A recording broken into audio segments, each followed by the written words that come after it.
go by, letting it go by. But that's so much for UK. Last but not least, I got to bring it up. I just talked about Cowden's basketball. Louisville played an exhibition game against Pikeville the other night.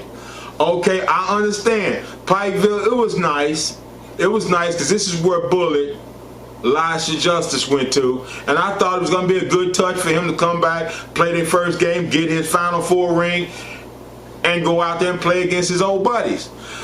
True to form, Elisha's on crutches, can't play in the game, but he gets his ring, everybody cheers for him, they go have to sit down and they play ball. Now to Pikeville's credit, they came along with some pretty nice players. They had a guy named Briscoe, couldn't have been no more than 5'10", 5'11". Man, he had almost 30 points on Louisville, shot them down. But they came here, they had short players, they didn't have the height, the length, or the endurance of Kentucky, of Louisville, and as a result, Louisville beat them by about 35, 38 points. Now, judging from that, and I really don't take much into exhibitions because it was an exhibition, but watching form and function, because that's what I do when I watch teams before they start play. You watch for form and function. They were in good shape. They played with a lot of confidence. The players interacted well with each other. They looked good on defense. They showed good form, good technique, a lot of blocks that night, but remember, it was a short team. Now, some things I did notice was changing. Front court is deep. The front court is deep. They probably going 6 or 7 players deep on the front court. Everybody ain't gonna get no time, but everybody's available. And I like that because rebounding has been a serious problem of the Cardinals for the past 6 years. So now we got a lot of guys on the front court. Maybe, perhaps, maybe we're going to get some rebounding this go round. And another thing I think is gone is the three-pointer. Now, maybe somebody whispered in Rick's ear that a made two-pointer is worth more than a missed three-pointer. Remember that. A made two-pointer, 2 points in the basket, is worth more than a three-pointer you missed. All right? Now, we keep getting twos and twos and twos and twos. It adds up over time because I'm looking at them like, maybe we're going to play kind of like Michigan State does, you know, a little inside, a little outside, maybe three, a lot of banging, boom, bam, a lot of rebounding around the basket, go to hoop style game because Hurl looks pretty good. Hurl looks pretty good. Seaver was doing his thing, playing his way. Russ is Russ. But I'm telling you that Hurl's a pretty good player. I think he's going to be one that's going to step up for us this year. And Chain, I don't understand the guy getting suspended for incidents. I don't understand that. But dude, Hurl can get your spot.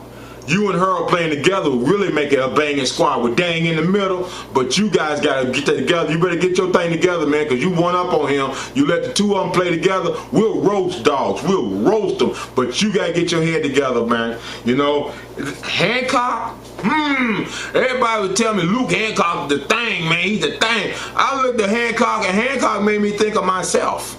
And the reason I say make think myself is because he played like he old. He played like he don't jump no more. He threw a couple of balls away early in the exhibition like, he was too tired to go get it. It was 4-0. He too tired to go get the ball. No, man. So if Luke Hancock is a surprise guy we supposed to have this year, the extra point guard type that we supposed to get, the true leader like they tell me, I want to see you step up a little bit, dog, because you were going awfully slow the other night, and they tell me he play an old man game. Well, guess what? This is a young man game, not an old man game. You try to be James Harden, but there ain't too many of them, okay?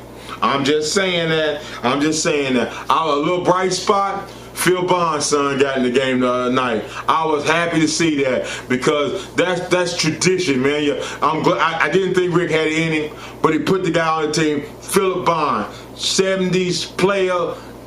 Old players, we ready, man. That was a good thing. Got in, he threw a pass to the guy that used to be a water boy. Now he's a player. You know, it was working, man. Everything was working the other night. The one thing I would love for them to do, is could y'all possibly practice in Nikes? Please, because now that we have such a magnificent team that we can really go a long way, we cannot have that injury bug. The injury bug happens because we slip and slide in them raggedy Adidas And they ain't got no good soles on them, and because they ain't got no good soles on them, they tend to slip and fall. You put too much pressure on the ankle, too much pressure on the knee to try to get lift off of a bad landing shoe, and because of that, we have all these injuries, in my opinion. In my opinion, you don't have to take my opinion, but just look at it. The teams with Adidas do not win. The teams with Nikes do. The teams with Nikes tend to get better players. Look at Duke. Look at North Carolina. Look at Kentucky. Look at who they've managed to get on their team. They got to turn talent away.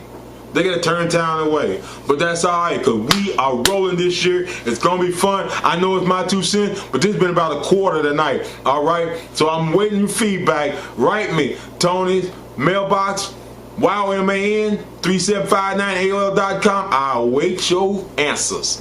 Talk to you later.